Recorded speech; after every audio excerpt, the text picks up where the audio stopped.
the new album, Unstable, is out now, yes? Yeah, it came out April 30th, so it's been about a week and a half now, almost 2 weeks. Yeah. That's it. Sorry, I knew it had either just come out or was just about to come out, or... Yeah. We finally got it. It's been such a long time coming, so it's we're just excited that it is finally out. Yeah. Obviously, the title Unstable. Where does this come from? Unstable for us, just we felt like it was a term that kind of represented the album as a whole, kind of all the songs on it. For us, it can be instability, whether it's within relationships in our lives or battles we have with ourselves. It just was this album's very angsty and very anger filled, both directed outwardly and inwardly.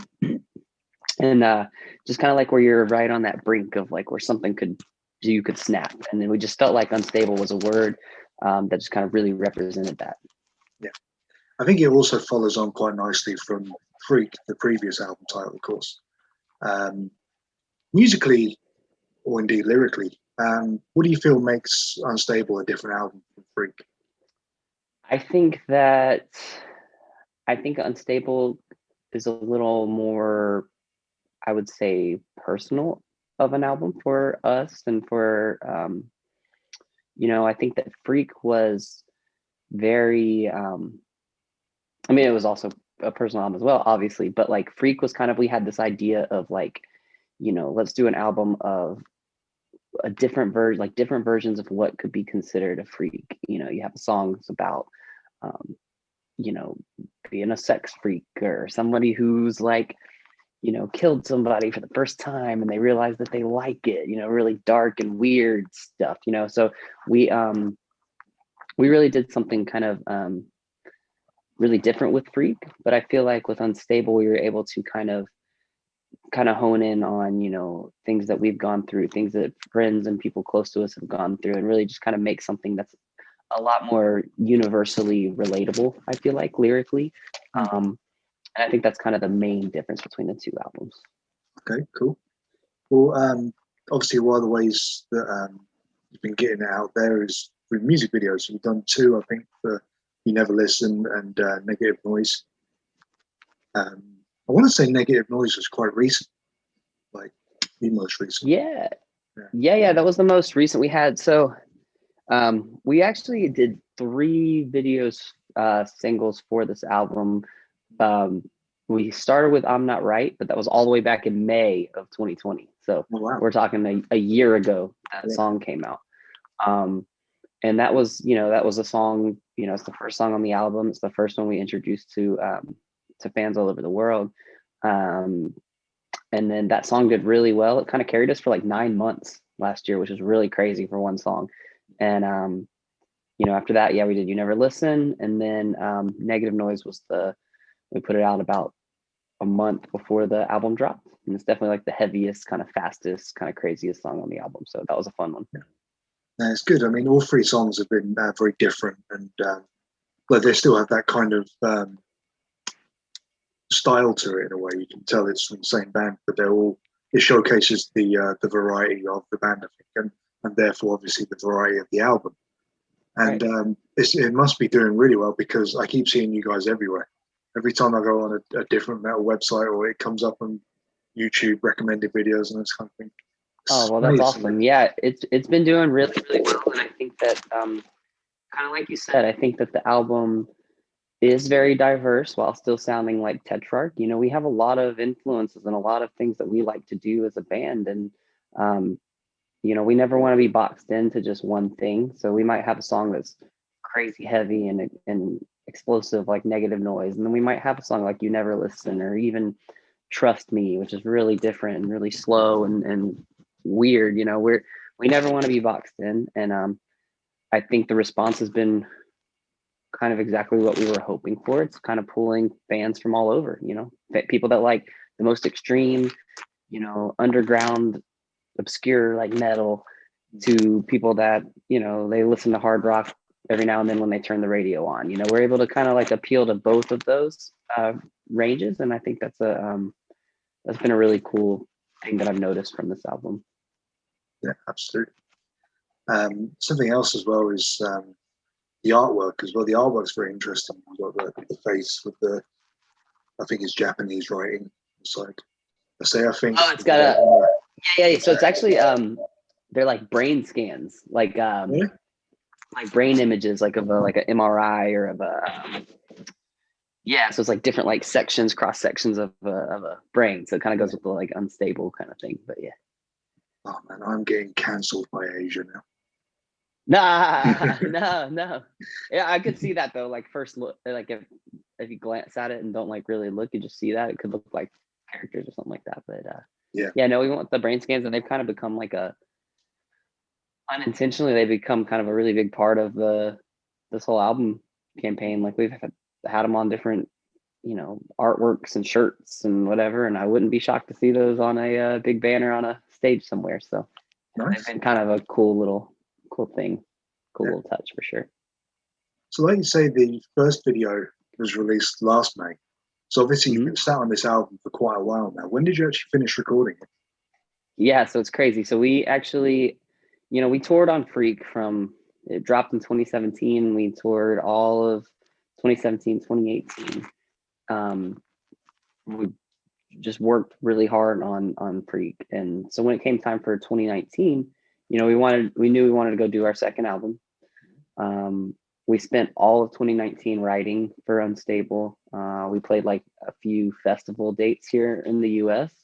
But beyond that, we just really focused on writing. So we went into the studio in October of 2019 with Unstable, and we stayed there for like 4 months, I think. So we've had this album the exact way that people can hear it now, sitting on our computers, on our phones since I think January of 2020. So I mean, it's been a year, almost a year and a half since like it was mixed, mastered, done, ready to go, that we can finally get it out. And we just had to kind of time it right, and I think we did that, which is nice. But it was hard to sit on those songs. I wanted people to hear them. Yeah, and especially with how well they've been received so far, it just shows that you were right really to want to get them out so quickly. You knew you had something special in your hands, and it must have been frustrating for you, not just to have had it sat there for so long, but also artistically. In that time, you're going to grow as musicians, you're going to grow as a vocalist and all this kind of thing as well. So it's almost like this introduction now for people that are first hearing you. It's like introducing them to yourself 2 years ago. Almost. Yeah, that's an interesting. I've never thought of it like that, but that's true. It's very interesting. If we went and recorded Unstable again right now, it'd probably be completely different. Well, not completely different, because we definitely hone in on the Tetrarch sound. But yeah, you're in a different headspace. You're in a different, who knows lyrically what the album would be about now, or what, it's true. They're getting a glimpse of this is what we did, in 2019. And, we're always writing, we're always staying busy when we can't tour. So, nothing, we're not gonna have another one anytime soon, because we're really excited to go play this album all over the world and get on the road for the next couple years. So but yeah, that's funny. I had just never thought of it like that. See, that's quite funny to me that you say that as well, because there's been quite a few bands I've spoken to recently where I'm talking about, and they go, we've sat on this album for so long that we're already halfway through the next one. Yeah. So it's quite interesting then that you really want to just focus on this album, even though, like I say, it's been there, like you say, it finished January 2020. It's bad on the phones. So exactly, and there'll be some bands that are just sick of bloody hearing it by now, like hearing it. But that's great. Yeah, because we definitely, we put a lot into this album, like just creatively. We put a lot of ourselves in this, and we've sat on it for so long, and we want to give it the proper attention that we feel like it deserves, and we feel like it's an album that needed to be presented the right way to the public and to our fans and to new fans, and especially these songs need to be played live. And that's one thing that we feel as a band is one of our strongest suits. Like making albums is fun, recording is fun, being in the studio is fun, but there's nothing like being on stage surrounded by a bunch of metalheads and fans and friends, people out there just going crazy. That's something that we miss, and we feel very strong in our live performance. So we're ready to take these songs on the road and like kind of bring that extra energy for the next couple of years for sure. Cool. I mean, I hope to catch it myself, because even the performance aspects from your videos, they're so intense. You're one of the best bands I've seen in recent years to kind of almost capture the live feel in a performance aspect of the music video. You know, there's so much aggression and energy, and just this just big burst of energy that even watching that, you go, fuck, I want to see that, even though in the video you're by yourselves in a room somewhere. Right. I want to see that. No, for sure. And I think that like, and even like I feel like we're even more natural and energetic on stage. You know, it's still a little awkward when you got the camera on you and you're trying to just and you're putting on the performance and everything. So I'm so ready to play these songs and see the crowd jumping up and down, and just connecting with that audience again is so important to us.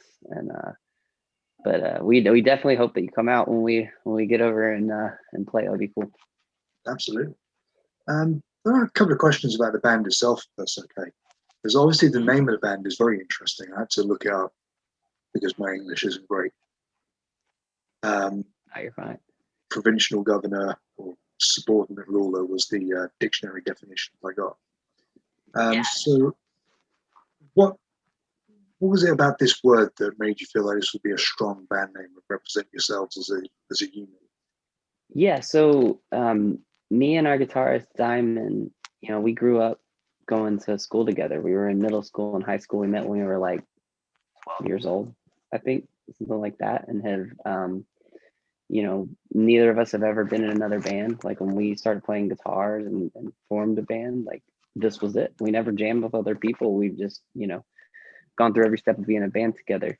And I can remember being in history class in like 10th grade, I want to say, with Diamond. And our teacher was talking about Tetrarch, which was a ruler of four rulers of like a kingdom. I think it was like a Roman word, like four rulers of of an area in Rome. And we just thought, like, you know, there's four of us in the band and we want to rule the world of metal and hard rock. And you know, it just sounded metal. Like we never thought it past that. We were like, it represents four of us, sounds metal, let's go.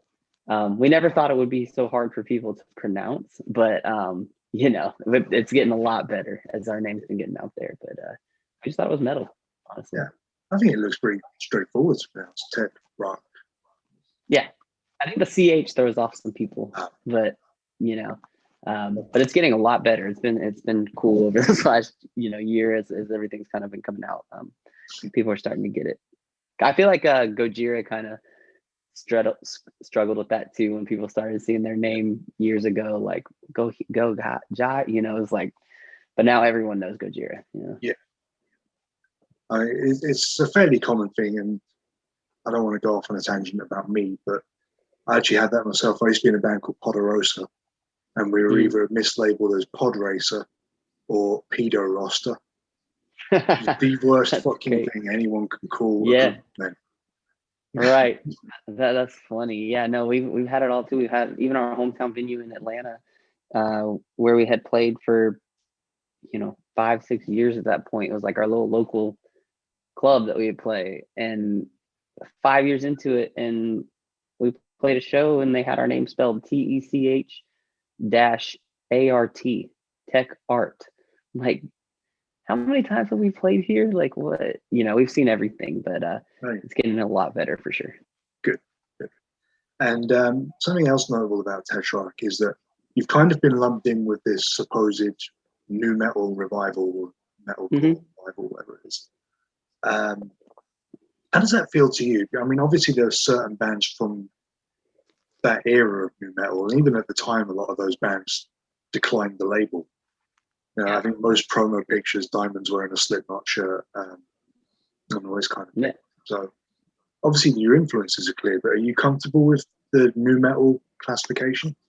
You know, we don't hate it. You know, I know a lot of bands don't want to be labeled that because it makes people feel a certain way about, you know, that name, nu metal. We never set out to be a, you know, nu metal band. We've always just considered ourselves a metal band, and we still do to this day. Just a metal hard rock band. That's who Tetrarch is.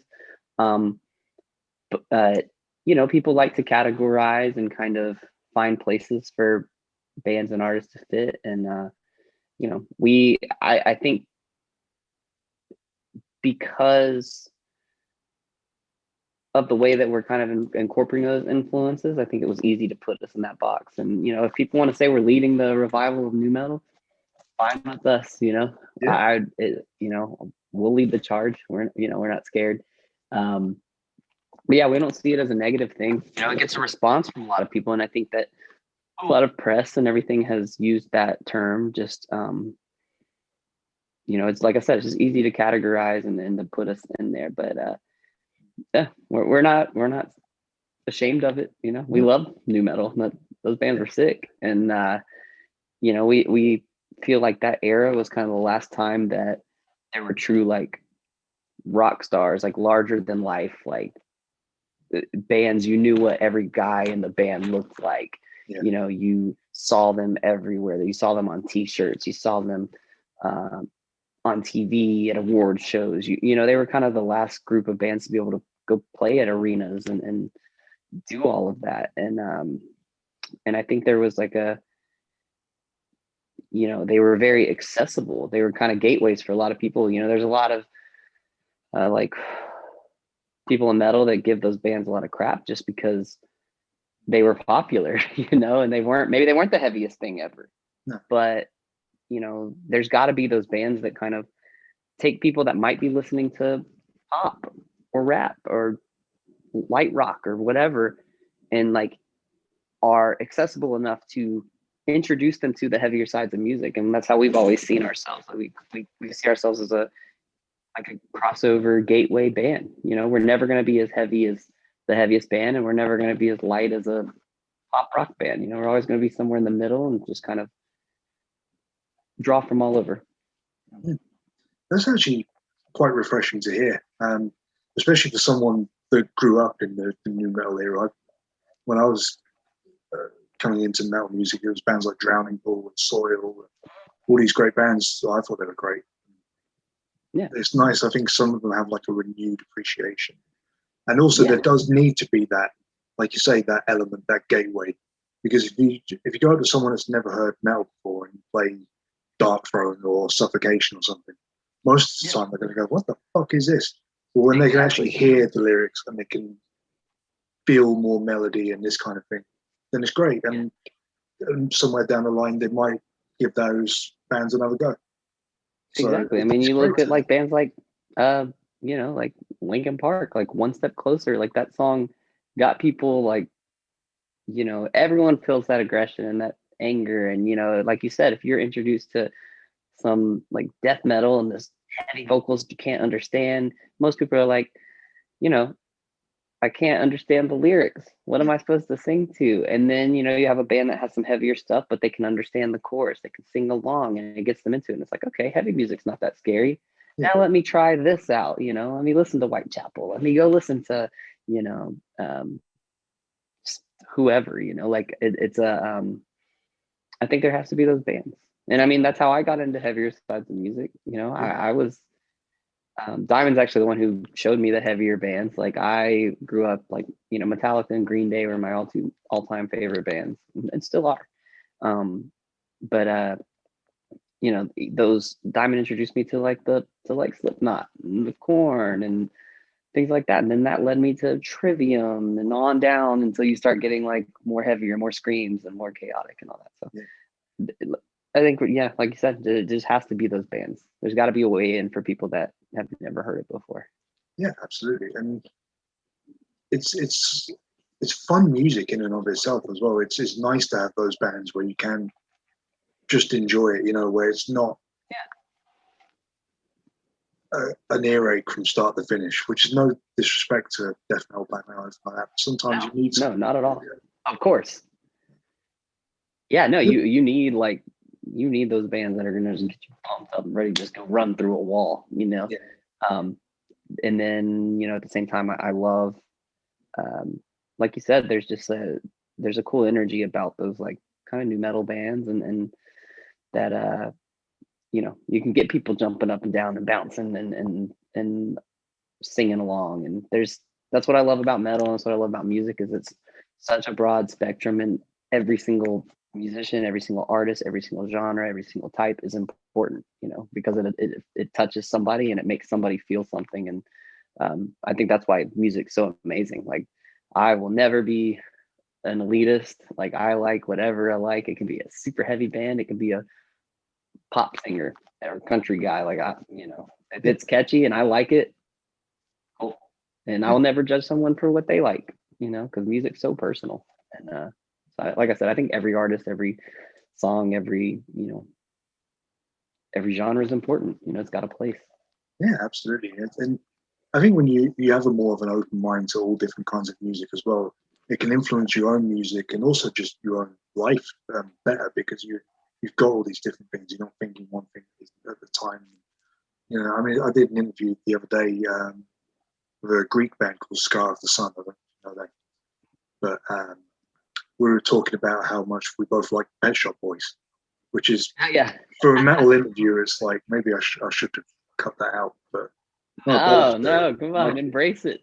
Yeah, that's really funny. I have a friend that loves Pet Shop Boys, so that's really funny. There's nothing wrong with it. Like, yeah. Well, I'll jam Backstreet Boys in the car. I don't care.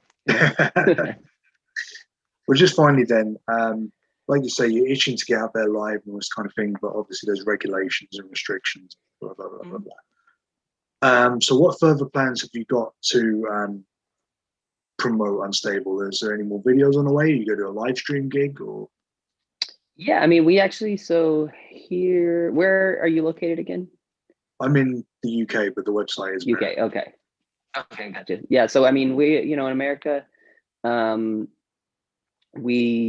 things are opening up at a pretty good pace right now. I even think here in Los Angeles is supposed to go back to full capacity for everything like June 15th, which is pretty crazy because we were one of the most strict, you know, areas in the US. And just with like the vaccine rollout and how our numbers are going and everything, it seems like the summer and especially towards the fall and winter is going to be business as usual back here in terms of touring. So we're definitely have a lot in the works on that front. We got a couple shows in June with Chevelle and Seven Dust and Fever 333. Have a couple of those coming up in June, and then you know, we definitely got touring in the works that we're about to be announcing soon for the end of the year and beyond. But yeah, we'll continue to, you know, we have a lot of songs on this album that we really enjoy and we really feel like deserve music videos. So you know, we're not done. You're not done hearing about Tetrarch and Unstable, that's for sure. Well, good, because you've earned it. No, thank you. No problem. But Josh, thank you very much for taking the time to speak to me today, man. I really do appreciate it. Of course. Thank you so much for having me. Enjoy the rest of the afternoon in LA. Yeah, thank you. Thank you. With grey, fucking typical British summer here. So. Yeah, no, it's like I don't want to make you jealous, but it's, you know, like 75 degrees and sunny and right now, you know. But hey, when the world's all open back up, just take a trip to LA and enjoy the sunshine. Yeah, why not? And see, I'm ready to go to the UK and be in that cloudy weather and rain, and because that means I'm over there playing some shows, and that's what I'm really looking forward to. So, and I'm pretty sure you'll be welcomed with open arms, man. Yeah, we cannot wait to get there.